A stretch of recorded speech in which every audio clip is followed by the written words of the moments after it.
What's up, ladies? Welcome back to my channel if you are returning, and welcome if you are new here. And I definitely know we have people that are new here, and I am just so excited.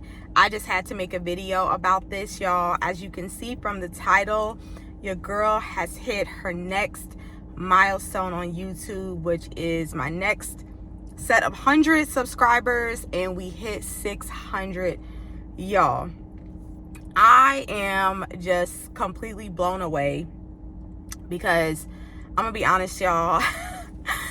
I did not even at one point think I was gonna get to 500, and then I hit 500 on my birthday, and that was back in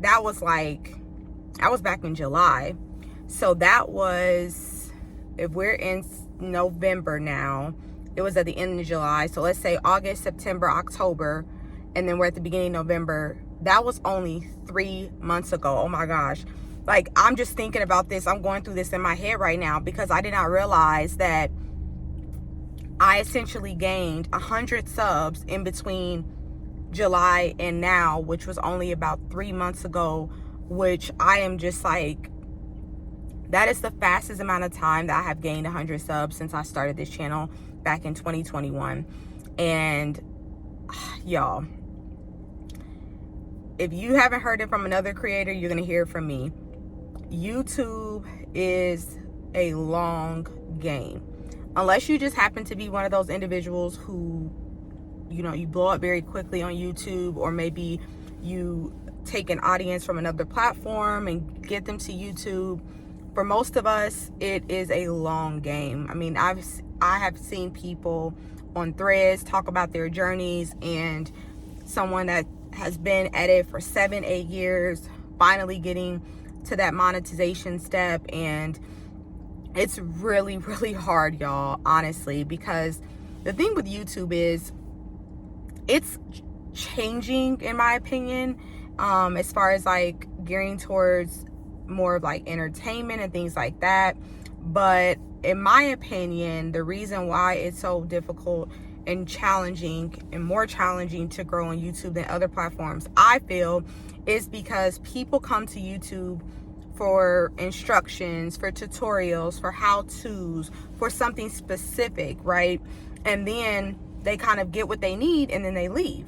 So in my opinion, it's very hard to get subscribers to connect with people, because you can have a video that has a lot of views, but it could be an informative video and people can really benefit from it, but they'll get that information and then they'll dip out and never see anything else again from you unless you keep popping up.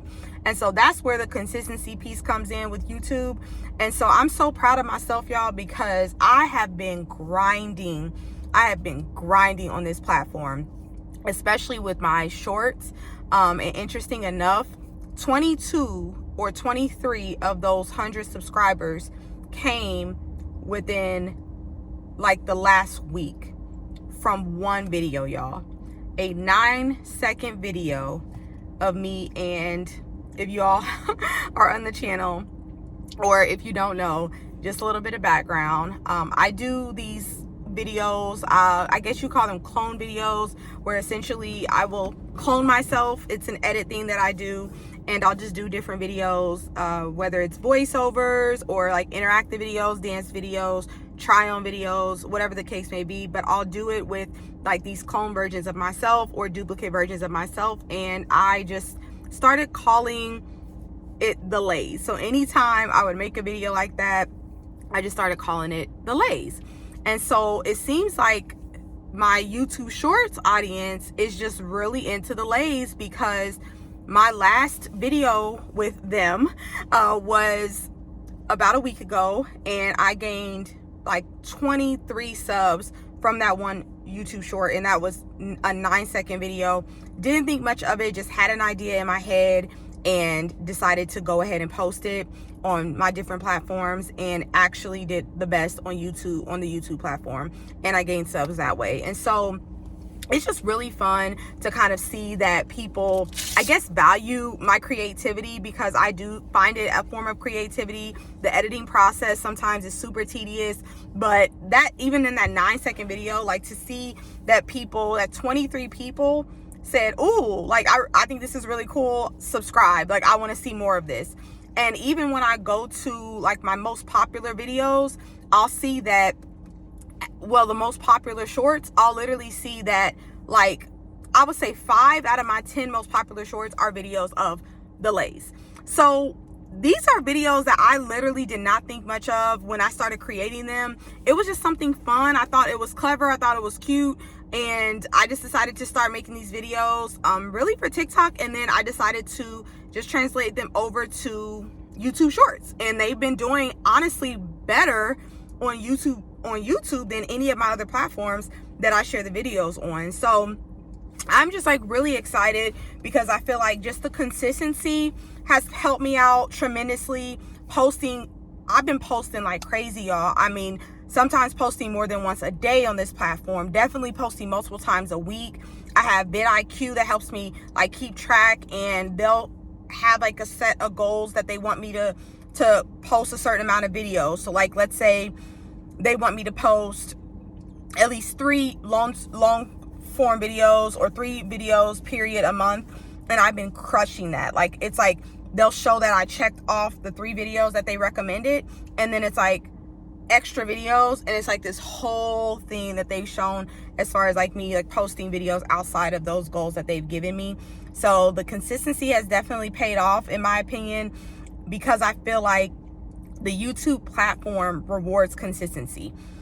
One thing that I've struggled with in the past, and that I've kind of stopped worrying about, is like niching down or trying to narrow my topics. And if you know me in real life, y'all, I am just all over the place. I have so many different interests. I have so many different things that I either enjoy or want to learn about or want to get into. And so when I was researching like a while back, just researching how to grow on social media, how to increase, the audience, all these things, because at the end of the day, my goal is to build a community, specifically on this platform. Like, I really feel like YouTube is so good for that. And so I just want my audience to find me and connect with me, and I can connect with them, vice versa. And so I really struggled with the idea of niching down, even though that's like what I've heard so much. Like, you need to niche down, you need to narrow down, like, you need to figure out your audience, and you need to cater to that audience. But I'm thinking, like, I am a millennial just entering my 30s, navigating life, navigating relationships, navigating friendships, navigating self-love, spending time with myself, enjoying my own company, trying new things, going to different places, domestically, internationally. I mean, just the list goes on. Learning tennis, or learning things for the first time, wanting to learn other things, going to different activities by myself.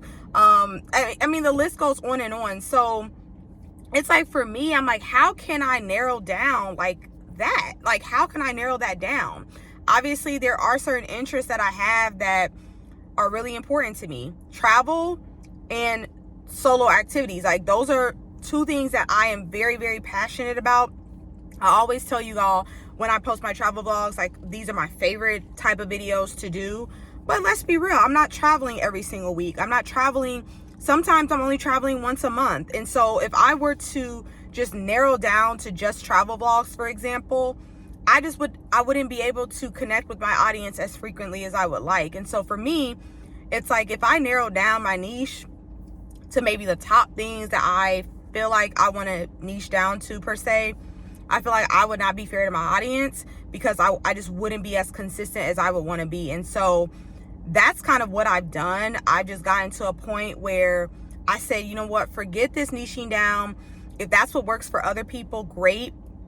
And I had to also recognize that not niching down might actually affect my growth in a way, but I knew that I would not enjoy this platform as much if I narrowed myself down and didn't just post what I wanted to post. And so that's a message for the other content creators out there. If you're struggling with building your audience, if you have a niche, great. And if you have content that you can keep putting out and be super consistent with in your niche, go for it. But if you're like me and you just have so many different interests, then I would encourage you to consider pivoting to a lifestyle creator. That's how I kind of look at it. I mean, I know lifestyles typically, honestly, I don't even know if it's typically anything these days. I think any creator that doesn't really have a niche kind of categorizes themselves as a lifestyle creator. You know, I think it's probably a bit more specific than that. But I think for those of us who just don't have a niche or don't really want to narrow down into one niche, we kind of just put ourselves in the category of being a lifestyle creator. So I guess at this point, that's what I am, because I'm just sharing anything and everything that's a part of my life that may or may not connect with my audience. And so that's been one of the biggest things that I feel like for me is just making this process more enjoyable.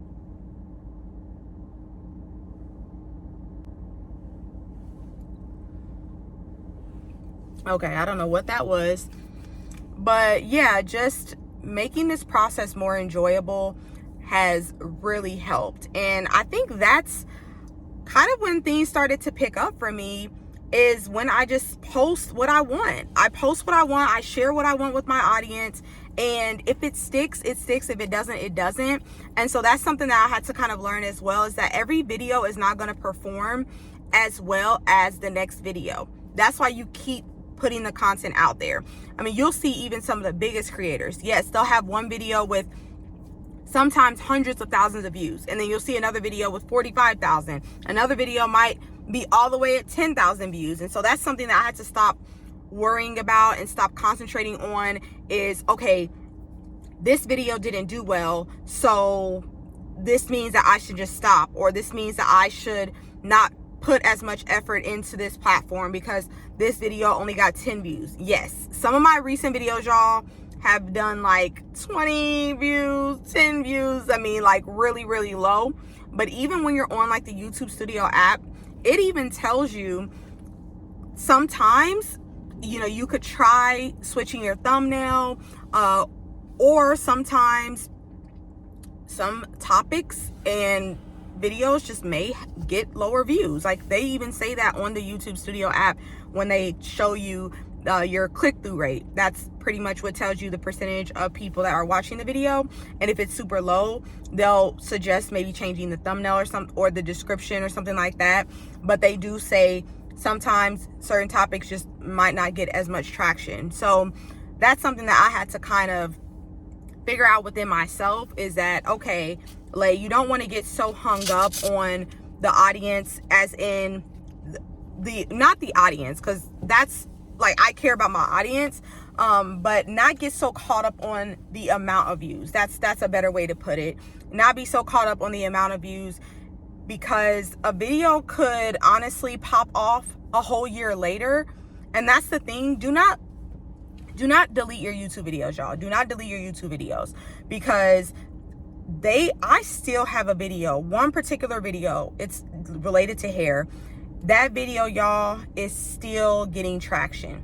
It is still getting traction. I am still getting subs from the video. I think it's at like 20-some thousand views to this day. And I think I posted that in 2021 or 2022, one of the two. And it is still getting traction. So it's like, YouTube is not one of those platforms where if you don't see that it's going, you know, the video is doing well, do not delete that video. And that's what I've learned.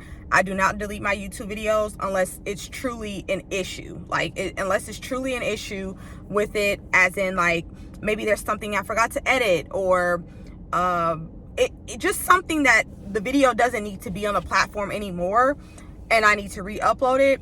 But if it's a video that is literally nothing wrong with it, it's just not doing well, that video stays right where it's at and I don't touch it, because you really don't know if it's going to pop off later on. Like I said, YouTube is a long game, y'all. It takes a lot of patience. It takes a lot of persistence. And unless you just happen to be one of those people that just get your audience very quickly and find a way to do that, which I think is amazing. Those that have been able to do that, I think that's amazing. But I also appreciate the journey, because I think it does help me appreciate these milestones more, because like I'm so excited, y'all. And you would think that I hit like that 1K, threshold, because in order to be monetized, you have to have multiple requirements. So in order to get into the actual YouTube AdSense platform or program where they pay you for running ads on your videos, you actually have to have 1,000 subscribers and 4,000, not 400, 4,000 watch time hours within a year. So anybody that you see on YouTube that talks about monetization or talks about being monetized, it was not easy to get there. I don't care what anybody says, like, it is not easy to get there, because you could get the subs. So let's say, you pop up on YouTube Shorts, for example, and you get the subs like that. Because the YouTube Shorts, I don't even believe that those minutes for YouTube Shorts like counts towards your watch time hours. So you could think my phone thought it ran out of space and doing something weird. So I don't even remember where I was at, because I did get cut off. But basically, I think I was just talking about me deciding to focus on just building my audience and building my community, and just worrying about the watch hours, not as in like an afterthought, but not concentrating so much on the watch hours, to kind of just get myself to the 1K mark, and then we can build the watch time hours later, or if it happens simultaneously, obviously that's ideal. But just to not overwhelm myself. I think it's very easy to overwhelm yourself on these platforms when you want growth. And my biggest thing is not really the monetary benefit around it. It's really building that community. Like, that's what I really want. Like, I'm a very talkative person, as you guys can tell, and I just like really want to build a community. I really want to be able to relate to people to relate to me. Like I had mentioned, I am entering my 30s, which has been, and I'm gonna say this time and time again, y'all, my 30s, I just entered them, but these have been two of the, entering my 30s, and then my first year in my 30s has been, and I am just so grateful. I'm honestly so grateful. God is so good. I am just so grateful for what he's taught me in this time of my life, what he is continuing to teach me, and I just know that there's so much more to come. And so I'm so grateful, so excited to grow with you all. To my new subs, I appreciate y'all. Thank you. There's so much in store, and anything y'all want to see, anything that you guys enjoy, whether it's vlogs or whether it's travel content, travel tips, like whatever. I told y'all I have so many interests. Please don't hesitate to even put down in the comment section of this video what you like to see from me next. We're gonna build our community over here, y'all, so definitely stick around for more. I appreciate y'all, the old subs, those that have been sticking around from the beginning, from the middle till now, whatever the case may be. I appreciate all of you all, and as always, I will see y'all in the next one. Bye.